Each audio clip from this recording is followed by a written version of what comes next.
You might recall back in April of 2024, 4 law enforcement heroes gave everything, including their life, in the line of duty in East Charlotte. And right now, we remember their sacrifice and ask you to be part of something quite meaningful. It is Sunday, May 17th. The Tunnels to Towers Foundation bringing its annual Charlotte Climb back to the Bank of America Stadium. They're going to finish by walking through the same tunnel that our Panthers players use in honor of the fallen. Kelly Weeks, wife of Deputy US Marshal Tommy Weeks, who was killed in that ambush here for Tunnels to Towers Foundation. Kelly, we thank you for your time and helping spread the word on what a great foundation and mission that Tunnels to Towers does for law enforcement, military, and the like. Thank you for joining us. Oh, thank you for having me. It really takes some strength, to put this not behind you, but to walk with it and do something positive.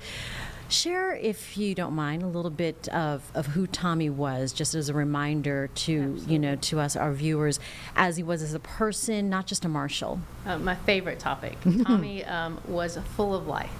Would do anything for anybody. Loved his family. His daughter is graduating high school in 2 weeks, so she is a senior in high school. Is going to Appalachian State University in the fall. He loved his job. He loved serving the community, making it a safer place. And I think that's one of the reasons why we still, even now, we just celebrated, I wouldn't say celebrated, that's not the right word. We just acknowledged our 2-year anniversary of his passing in the shooting. And events like what we have now is kind of where we try to keep his memory alive, is how do we continue to show Tommy's passion for life in the organizations that support us and support them.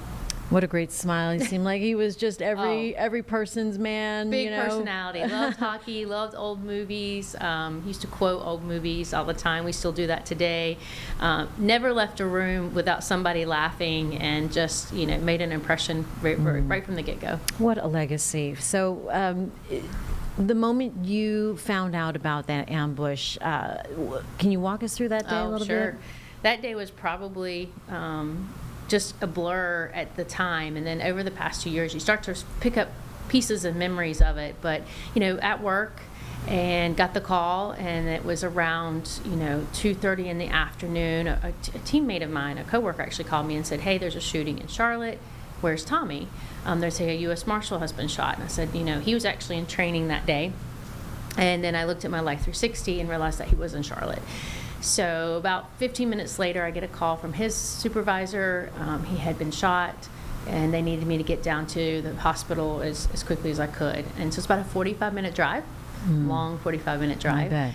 Oh, you go through every scenario. I was speaking to a group. I said, you assume the best and you assume the worst, and every scenario in between.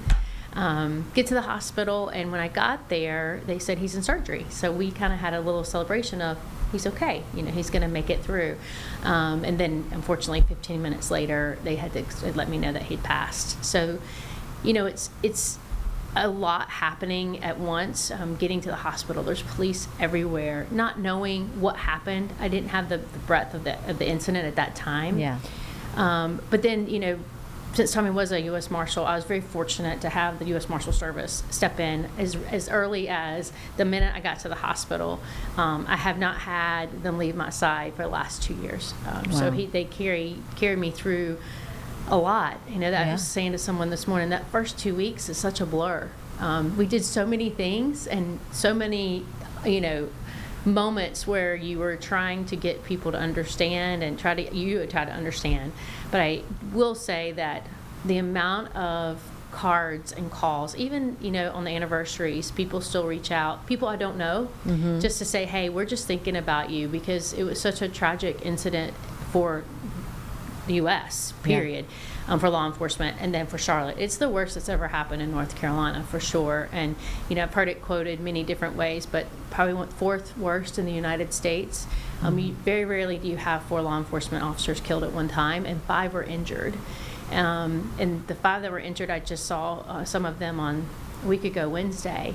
And so it's not just the widows that are grieving, it's still the ones who survived. You can imagine the amount of weight they carry even 2 years after. It's pretty big. Yeah, I mean, we cannot imagine, right? It's hard to be in your shoes. And I'm also married to a first responder. It's one of those things where you think, yeah, it could happen, but well, Tommy used to what say are all the the time, chances, right? It won't happen to me. I'm Right. perfectly safe. And to Yeah. be fair, I mean, he never had any incidences in 13 years.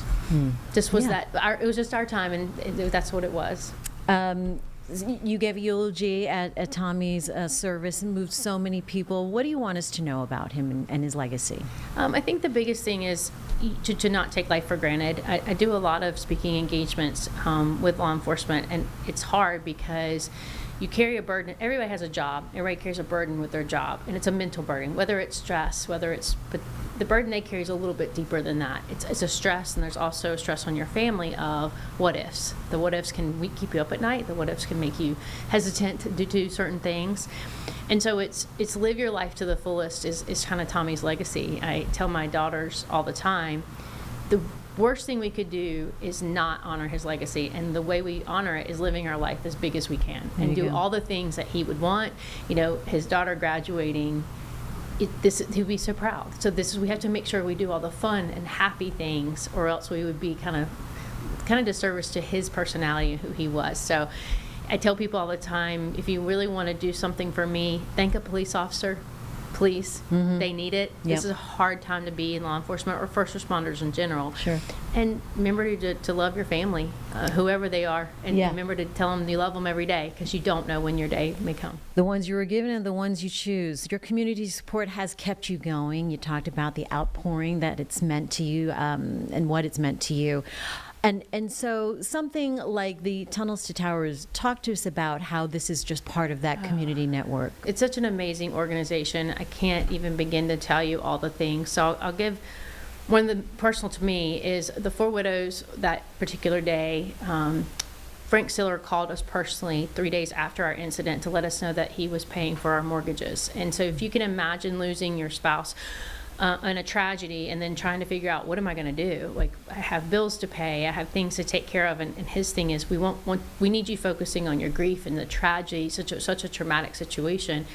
So that was the first time I came in contact with Tunnel to Towers. Since then, you know, they have events, they check on you. They have built a homeless veteran housing here in Charlotte, North Carolina. He has built housing throughout the United States to give 17,500 homeless veterans a home. And now Charlotte will have a place for homeless veterans to go. His mission is no homeless veterans in the United States, which is just an admirable mission. He supports the first responders. 25 years this organization has been around, since the 9/11 incident where he lost his brother, which is why he started this organization. But he's done so much to expand it to first responder families, veterans, just continues to find ways to help people that I don't even know how to put it into words. The best way I can describe it is to get a phone call like that, and then continue to see the impact they have on our community, even here locally in Charlotte, is huge. Yeah. I mean, his generosity knows no bounds, it sounds like. So talk to us about this upcoming event on Sunday. Tunnel to Towers Foundation putting this climb over 1,000 steps. Sounds like a lot. It's not too bad. Yeah, it's not too bad. I was a little nervous last year. It was my first year, and I was like, I don't know if I can do 1,000. Like, luckily, it's the stadium steps, so they're a little bit smaller, so that makes it a little bit better. But it's such a fun day. My daughter plays on a volleyball team here in Charlotte, a competitive team, and their team's coming as a group because it's a lot of fun. You get a group of people, family members. You can come and watch the event. You don't have to climb, but you get to be in the stadium. You get to climb the steps in the stadium, and then you come out the tunnel where the players come out. There's people cheering you on. It's just such a great family event, and I think it's just such a great way to acknowledge, you know, the 25-year anniversary of 9/11, and then also all that's been done here. So you get to have a fun day at Bank of America Stadium and do something good at the same time. And that's, Frank Siller has a quote that he uses for the organization. It's, while we still have time, do good. And I think it's an opportunity to have a fun day, but you get to do some good at the same time. Why not? Yeah. And then the funds raised through the climb, how are they going to support the mission? Oh, so 93% of every dollar given is used to help here in Charlotte with the Veterans Fund, the veteran homeless.